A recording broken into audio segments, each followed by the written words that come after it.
Yeah, I need to add something about feature writing. It doesn't mean that you need only big words.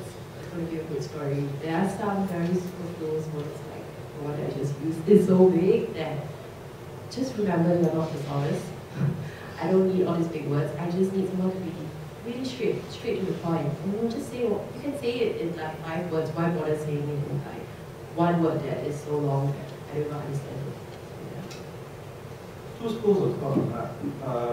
If you have a feature writer who is known, a celebrity writer, then you pretty much allow them that space because they are sought after because of how they've been writing all this while. If you're new to it, keep it simple. There's a KISS, keep it simple, stupid. Because not that the reader is stupid, but I think it helps you articulate whatever it is you want to, you're thinking about that you want to tell the reader. Not saying short staccato sentences, but sentences that don't have to meander, gets things across, but also paints a very important picture in the reader's mind. I think that's a major challenge these days because when I was growing up, years ago, the library was main sort of entertainment besides going and running around. Okay, but that trained my mind to think, to be creative, to be imaginative, because I had to translate those words into moving images in my head. Now with video games and all those sort of things, that part of your brain isn't working as much as it should, right? So it's great to read books, magazines, and the like because it continues to develop that part of your brain. By looking at things that are already processed and packaged and delivered to you, you become lazy. So if you want to engage the reader, then you've got to be able to present things that will captivate them, that will capture their imagination. And so it's quite often the story that makes, that is very important in all this. All this fancy writing, but there's no story, they'll not read you again. But if you've got something to share with them, a great storyline, put across simply, it'll come back for more. It's engaging your audience, which is very important. Any thoughts on, yes, question? Yeah. You. I'm a teacher actually, so I just wanted to find out, a lot of my students, they are into the journal and the industry. So could you share a bit about the industry itself, like in terms of, just now you mentioned it's a very collaborative piece of process. So could you share a bit more about the industry? So aspiring journalists, what should they look out for? So the question there is about students and what they can expect from the industry. Okay, it's a very mixed bag with the industry now. It's actually a great time to be in the industry. It's actually, any time is a great time to be in the media industry because it's always at the cutting edge. It's talking about things that are going on today, which could be tomorrow news as well, and it's being put across in so many different ways, there's so many avenues for you to do it. So any thoughts on what you feel the industry is about? I think for someone starting out, it's important to understand that it takes time for you to become a fully fledged writer, that it takes effort, and that you should persist and not be disheartened because no one writes perfect copy the first time around. And you have to be prepared for it to be covered in blood over and over again. And then you slowly learn what is expected or what should be done. And then in that process, you also discover what you're good at and what your voice is. But do not be disheartened. You have a passion for it. You just, stick it out and try your hand at a range of writing because what you have experienced or seen in your own time may not necessarily be the only avenues that are available to you. Like Surin said, it's really, really important to persevere. Sometimes it's really all about timing also. But I think just always keep writing. Never let someone tell you that, stop it, like, you're wasting your time. because you're never wasting your time. And you just have to be really, really patient and like trying your hand at different things. Different kinds of writing, which is what I did. I went for features, fashion, beauty, watches, and stuff. Watches and food and and beauty is actually a very niche kind of writing. You really have to be like a beauty junkie or a watch, like someone who just knows everything about watches down to like all the, I wasn't even that good at it. Yeah, all the technical stuff, yeah. It was like, oh, yeah, so, but it's good to try your hand at it. And I have interns working with me, and I never tell them, you should be writing beauty, or you should be writing fashion only. I say, try your hand at it, and you will know what you're good at, and pursue it. Like, really go for it. Because, like, even for music, you have to be a music person to be able to write music. Because it's like down to the beats and the genres, which we know there are like 20,000 genres to hip hop now. So yeah, that's it. Linda, you scribbling furiously away all your points. That's your. Yeah, I have a mixed bag of comments on that. I think that you need to impress upon people that although it's so easy these days, not just to be a wannabe reporter or journalist, but to be a journalist, you can just think, hey, I want to be a war reporter. I'll hop on that plane, I've got my iPhone and I can film and file. Well, you don't need to spend expensive equipment these days, and you can do it yourself. And Siri is really cool. It was a great movie. And or else you can be an instant blogger and you've got everyone there following you think, and you can be a citizen journalist and really file a lot to stop in your own subversive way, change things. But really, if you want to be a feature journalist in any fulfilling sense, you cannot get away from the fact you need hard skills. You really do. You could go out to Syria, get all that stuff and still wouldn't be able to sell it. Put your life at risk because you didn't have the interview skills, or you didn't have the chutzpah or balls to ask the people the right stuff, or go to the front line with people you needed. All that sort of thing. The hard skills. I'm talking about interview techniques, but we were talking about this before we came in the room, and both of you sort of impressed on me that you felt that was needed.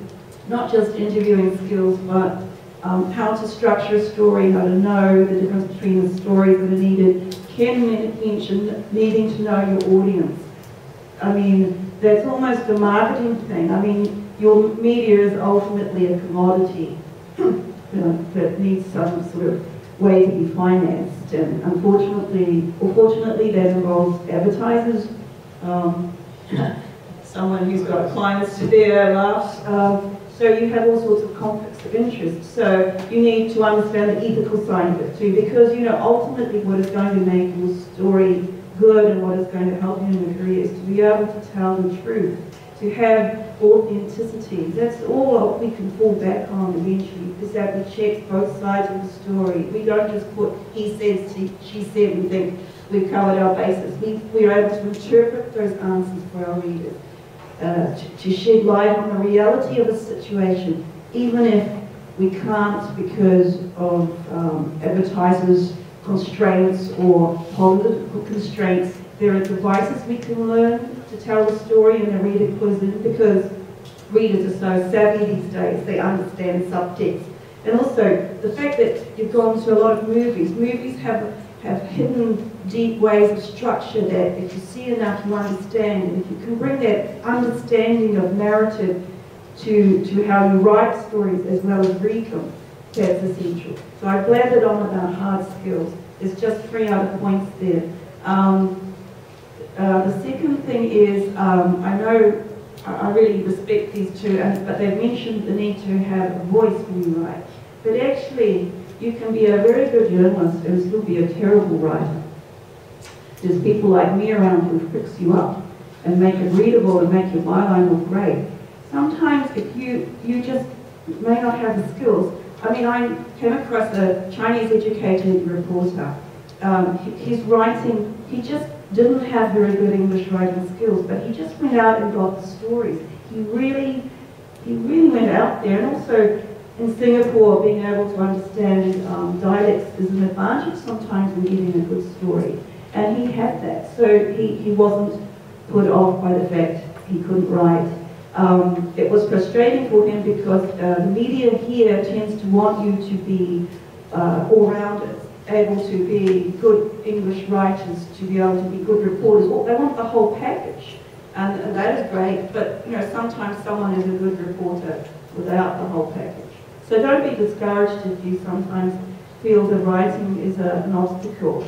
On the other hand, if you have a voice, this is my third point, I mean, it's actually hard to come across a really good writer. I think the fact is people don't read so much these days, so they don't get attuned to what good writing is. If you want to be a good writer, read. I mean, speaking to you guys, both of you read right from a young age. So, but that voice, the thing is, if you work for a newspaper here as a feature writer, the thing I would tell you to be prepared for is disillusionment. You'll probably be crushed. That voice you thought you had, that you nurtured, maybe you went to university and wrote some great stuff. The newspaper is a machine. It'll crush you and spit you out. And I just want to say, be prepared for that. Be prepared for people who think they can write bullying you, or people wanting a different angle and stuff. Sometimes they're right and you can't see the big picture, or sometimes you have to go with the flow. But know that, hang in there, because once you prove yourself, you'll be given a bit more time to find who you really are as a writer. Sometimes you don't have the temperament for feature writing. You need a sensitivity to be a good feature writer, I feel. And sometimes that's not easy. Magazine is a better place for a more sensitive person who's got a lot of empathy for the world. I mean, it depends on the magazine, obviously. But these things, you have to know who you are as a person to when you're writing. And my fourth point is, if it doesn't work out, you can always get into PR. Thanks, Linda. It didn't work out today. No, I just wanted to reiterate what Linda was saying, that you talk about how you get, sorry, you were talking about how the daily especially is you get crushed and spat out. But I think that is really important to experience as a writer. And if you're starting out, if you get the chance, I would recommend working in a daily or a weekly, because there is so much intense learning that you get, and you get over it as well. The sooner you get over it, the better you get. Yes, I totally agree. I think the newspapers are probably the best way to get into the game, because you learn from so many levels of people. And also you start out with the general news reporting, you learn about getting the facts in and trying to understand what the reader expects of you. So then you can move on to feature writing or other areas. I was very fortunate that I got into an area which allowed me to talk to musicians, to filmmakers, to people in the broadcasting industry, because my main beat was broadcasting. So I was looking at the business end of that, as well as talking to various people about different types of programming that they do. But I was also fortunate that I was covering music, in which I got into a whole bunch of people, including the likes of Julio Iglesias, Mick Jagger from Rolling Stones, Slash from Guns N' Roses. I got to interview his son. I got to interview Julio Iglesias. Well, I interviewed both father and son as well. Yeah. So, it's an opportunity, right? But I think you reach a certain point where you think you can do more, and you can take your skill into another area, which is a magazine. Now, the disadvantage of newspapers is, if you're a writer writing about something that's about what you do, you write something, it goes through the process, and miraculously it appears the next day in the newspaper, or a few days later in the newspaper. So you don't participate in the entire process. With magazines, it's different. You get involved in a lot more of the business of producing a magazine. So you learn a lot more. And it also allows you to switch And I think that's what I was telling earlier about curiosity and the willingness to take things on. So when I moved into magazines, I started interviewing corporate heads of large businesses like Nokia. Well, not so big anymore, but okay. It was very big at that point in time. So people like Nokia and heads of government, and with the president of Chile, things like that also happen.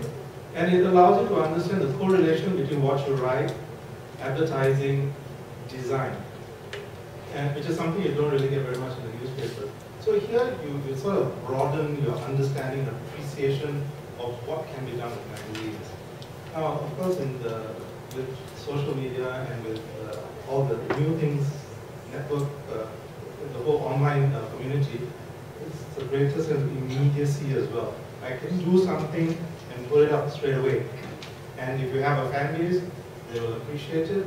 If they like it, it might go viral. You can do the next Gangnam Style, or whatever it is, right? So, it's moved, it's evolved. So it goes back to what I was saying earlier, that any time to be in media is a great time because you are always ahead of the curve in many respects. And you get access to people and are able to tell their story. One thing that you need to bear in mind is, as a feature writer, you may have the writer's voice, but you shouldn't be the voice of the story. You should let the people you're talking to say what, because you're a conduit, right? You present it in the best possible way so that the reader is entertained in that process. Don't forget, it is about entertainment as well.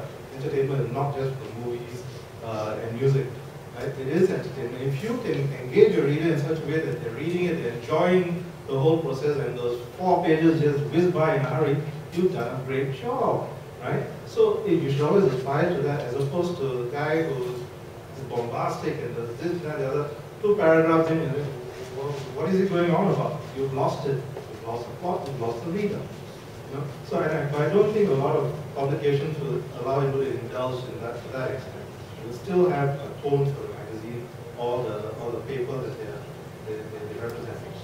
So I think different things, it's a process of evolution as well for the writer who does persevere and does stick with the industry. Okay. Anybody else? We've got about 5-10 minutes. Yes. So how do we enter into freelance writing? Because How do we enter into freelance writing? Because for Chinese newspaper, actually they have freelance writers, but what about for the English medium? Also, right, for different feature articles, there are different purpose behind it. So does it change the angle, or does it follow your own style, or the status of the opposition party? Yeah. So, what was the question? The second question? Different feature articles have different purpose towards it. Different feature articles have different purposes, yeah. So does it change the angle of reporting? Or does it follow your own style or the status of the person that you interview? I think that will depend. In terms of freelance writers, Alicia, do you want to talk about freelance writers since you probably have to deal with them? What I do is that I have a lot of people emailing us. The very important thing is that when you pick up a piece of, when you pick up a magazine, look at the masthead, the glory box. That's actually what the whole list of who does what is there, and just write into them. Even call them. There's nothing wrong with that. Like really, it's, and pitch us an angle, or drop us an email and tell us that, hey, there's something really interesting with that. Of course it helps if you have connections. Because it does help. Connections actually. It's a matter of like who you know, because there are a lot of jobs in magazines that are actually not advertised. They actually try to fill the position internally first, or hey, you know someone that would be good for this and stuff. But it's important to know people. So that's why with my interns, I always tell them, hey, you want to be in this industry, go for the events and don't be a wallflower. Go there and talk to people. People are actually really interested. While we're in the media industries, we love to meet people all the time. And I love to meet like new faces and new blood. You don't have to like kiss my S and stuff. You can be very straight down and say, I hated the story that we wrote and stuff. I mean, that's what we like. We actually like people to challenge us. So just just write emails, call, and your story will get picked up. Yeah, I think you need to have a certain thickness of skin as well. Yeah, you need to build that over time, because if you're going out there and getting stories, especially in the newspaper environment, the news environment, you would need to go up to a stranger and get what you need, right? And sometimes it might be a story that could be a bit sensitive to them. They may not want to talk to you, so you face rejection. But you still need to file a story. But I think what's important when you are a freelancer and you're trying to pitch for a story, think through what you want to pitch, think through the story, think through the publication, and find something. That means you must have read the publication, and you must then put something which will interest the editor. Don't just say, how about a story on watches? Yeah, what about watches? There's tons of stories about watches. So you must say, how about something about a tourbillon watch which has a special movement which has just been created and the first of its kind and hasn't been reported about. Yes, okay, maybe that might interest the person. So you've got to be a bit more specific about it. That's what you wanted to add. I think it's also important to have clips to show, so samples of work that you've already done that proves that you can write a good story or you can get a good story. That's where, if you're at your student, internships are really vital because that's where you get your clips, or in your school paper. And really knowing who you're pitching to and understand which section of the magazine you're using your story going to. I used to get a lot of pitches about, how about you send me to this luxury resort and I'll write a story about it. Even if you just want a free holiday, please be a little more intelligent about when you package a pitch. So if you make a wrong move like that, you can get ostracized for life. Okay? So just remember, consequences of your actions. That's what that. Yeah, I just thought I'd give you an example of the difficulty I had recently pitching a story and what I did, so you can see what you can do in a situation. So, I had a house that was wrecked in that Christchurch earthquake in New Zealand about 2 years ago. So the anniversary was on Friday, so I thought, because I get paid for extra stories, so I thought, here's a way to make a buck. I'll write about my house. So the thing was, when I started to pitch it, it didn't fly. Even, amongst people I knew with connections, it didn't work. So, I went to the foreign editor, saw him walking across the floor. So, hey, I won't say his name, about the story, and I could see him, not as effusive self, but backing away. So I see he doesn't seem to want it, that this first-person account, someone in Singapore, but who had her house wrecked, and 2 years later, what's the situation? And I thought, what's going on there? And I realized, that earthquake, I know that xenophobic is the hot new sexy word, but I think that it was just white people dead in New Zealand was not so interesting. So, and he walked away apologizing and said it's just too far away. But I knew that I had the story, that it still was of interest to readers, because I knew I could write it in an interesting way. So what to do, because I still wanted that money for that story, it was so easy to write.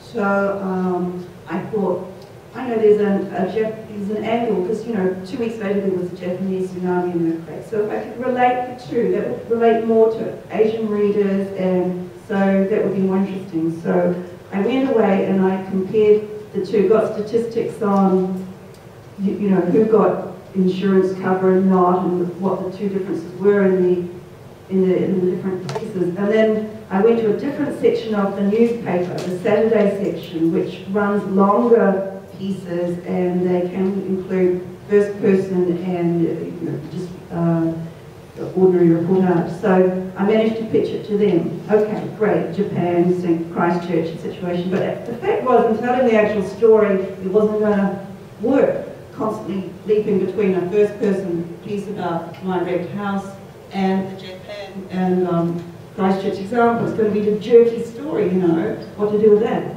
yet I sold it on that premise. So I then decided to do a sidebar. So I told my first person story, but I did the sidebar on Japan versus the New Zealand example, and then it all kind of worked.